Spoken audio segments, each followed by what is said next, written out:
नमस्कार मित्रों,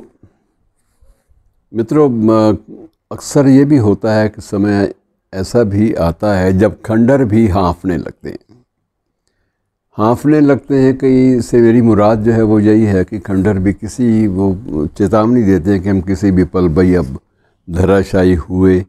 और हमें अगर थोड़ा बहुत संभालना है यादों के नाते या एक प्रतीक के बारे में, प्रतीक चिन्ह के रूप में, तो संभाल लो जितना हो सकता है। बाकी हम तो पूरी तरह से हाँफ रहे हैं, हमारी ज़िंदगी का जो दौर है वो ख़त्म हो चुका है।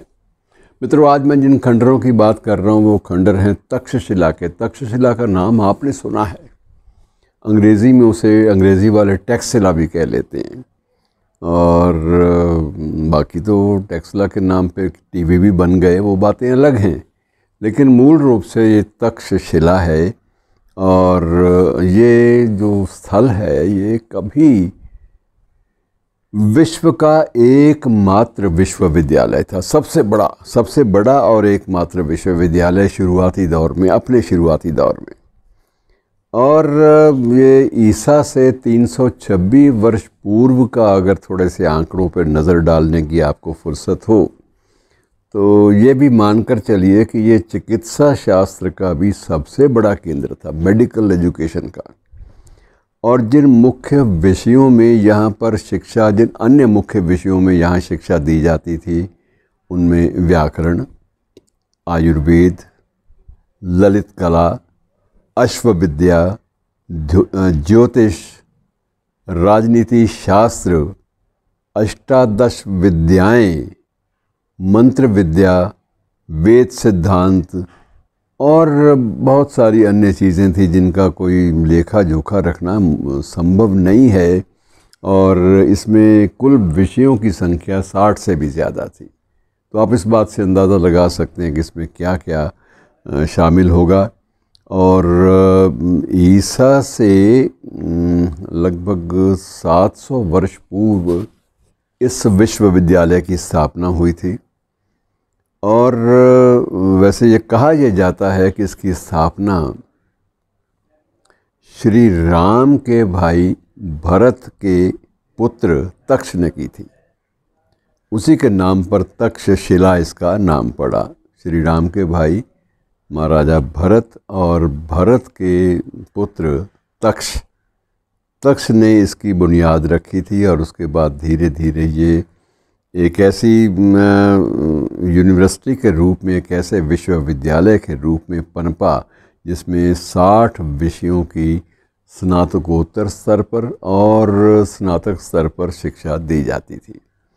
और दिलचस्प बात मित्रों ये भी है कि इसमें चाणक्य यहाँ पर आचार्य थे और फाहियान जो प्रसिद्ध चीनी यात्री है वो भी यहाँ पर आया था। और इस समय स्थिति जो है उसकी थोड़ा सा मैं आपको और विवरण दे दूं कि 2010 में यूएनओ ने अपनी एक रिपोर्ट में इसे विश्व विरासत सूची में दर्ज कर लिया था।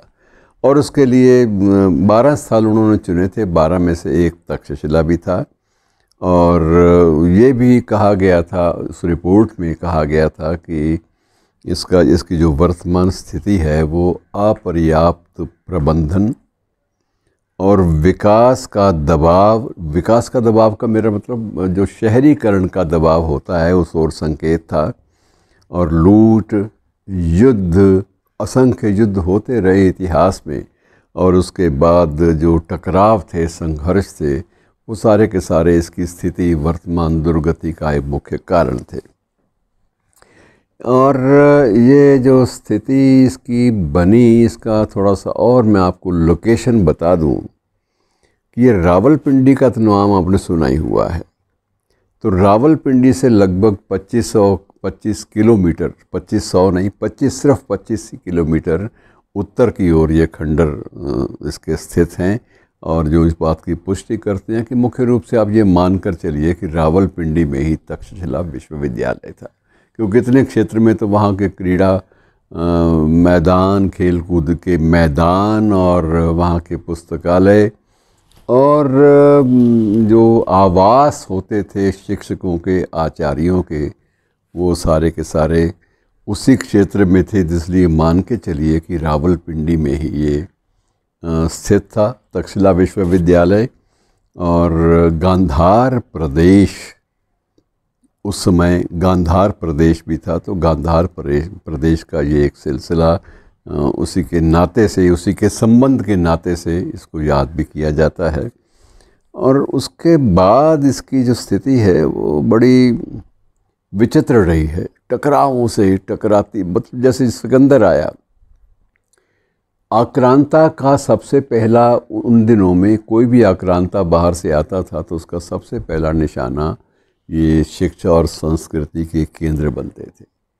एक बात हर आक्रांता के मन में बैठी हुई थी कि अगर किसी देश को विजयी करना है या किसी देश पर अधिकार करना है तो उसके लिए सबसे पहली बात यह है कि वहाँ की शिक्षा और संस्कृति के ढांचों को नष्ट करो, क्योंकि अगर वहाँ की संस्कृति बनी रहेगी, वहाँ के शिक्षा के ढांचे बने रहेंगे तो निश्चित रूप से आपके विरुद्ध या आपका विरोध करने वाली जो शक्तियाँ हैं वो भी प्रबल रूप में सामने रहेंगी, वो भी उग्र रूप में सामने आएंगी। और इसलिए ज़रूरी है कि सबसे पहली जो चोट है वो वहाँ के तत्कालीन विश्वविद्यालयों और जो सांस्कृतिक केंद्र हैं उन पर की जाए तो ज़्यादा अच्छा रहेगा। और उसके बाद मित्रों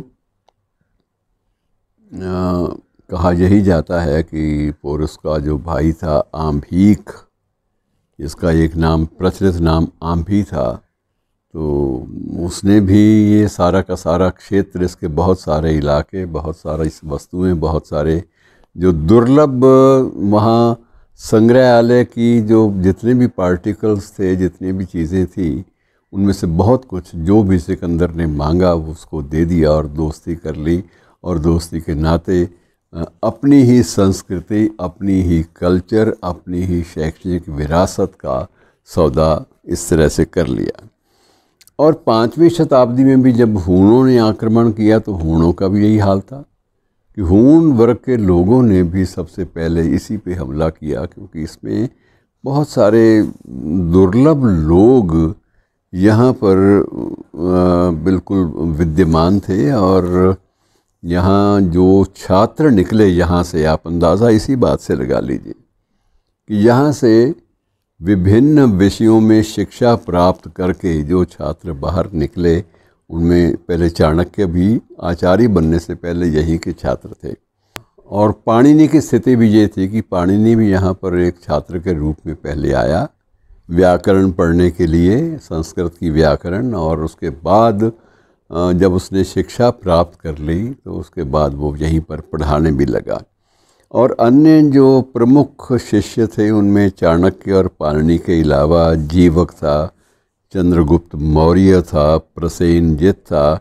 ये सारे के सारे मित्रों ये यहीं पर पढ़े और यहीं पर बाद में जो लोग शिक्षक के रूप में कार्यरत रहना चाहते थे यहीं पर वो पढ़ाते भी रहे।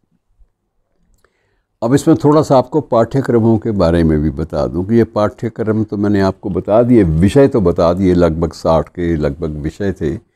और उनमें 7 साल तक अध्ययन करना ये अनिवार्य माना जाता था स्नातकोत्तर डिग्री या उपाधि के लिए, पोस्ट ग्रेजुएशन पीजी की उपाधि के लिए आप यूँ भी कह सकते हैं। 7 साल, लेकिन 7 साल का मतलब ये नहीं होता था कि 7 साल आपने किताबें पढ़ ली और कंठस्थ कर ली, याद कर ली और घर चले गए, ना, ये नहीं होता था। 7 साल के बाद ये भी ज़रूरी था कि वहीं पर रहकर 6 माह तक शोध का कार्य किया जाए अपने अपने विषय में। रिसर्च वर्क जो है वो 6 माह तक आपको करना पड़ता था। और रिसर्च वर्क ही एक प्रकार से परीक्षा का आधार था कि यदि वो आपका शोध जो है वो स्तरीय है, रिसर्च जो है वो स्तरीय है, तो निश्चित रूप से आपको उपाधि आपकी मिल जाएगी। और यदि वो स्तरीय नहीं है तो इसका मतलब यह है कि आपने यहाँ 7 साल लगाकर भी कुछ ठोस ज्ञान जो है उसको इम्बाइब नहीं किया, उसको आत्मसात नहीं किया, उसको यहाँ खोपड़ी में पूरी तरह बैठा नहीं पाए। और यहाँ जो शिक्षक लोग थे मित्रों, एक अंतिम बात कह के आपसे यही समापन इसका करते हैं, क्योंकि ये बहुत लंबा विषय है।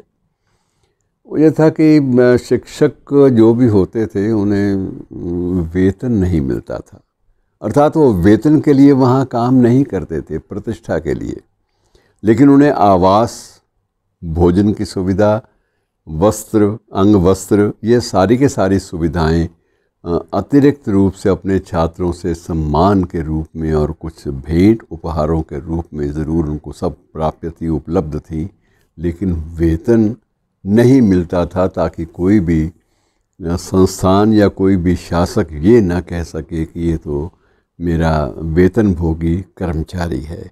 तो ये अजीब किस्म का एक विश्वविद्यालय था, जिसकी अवधारणाओं को जितना भी यूनेस्को वाले भी पढ़ते गए, जितना उसके बारे में जानते गए, उतना ही उनके मन में एक श्रद्धा का भाव उपजा कि ऐसी संस्थान की तो जो चिन्ह मिल जाएं उन्हें ही संजो कर रख लेना चाहिए, ये हमारी धरोहर है। शुक्रिया।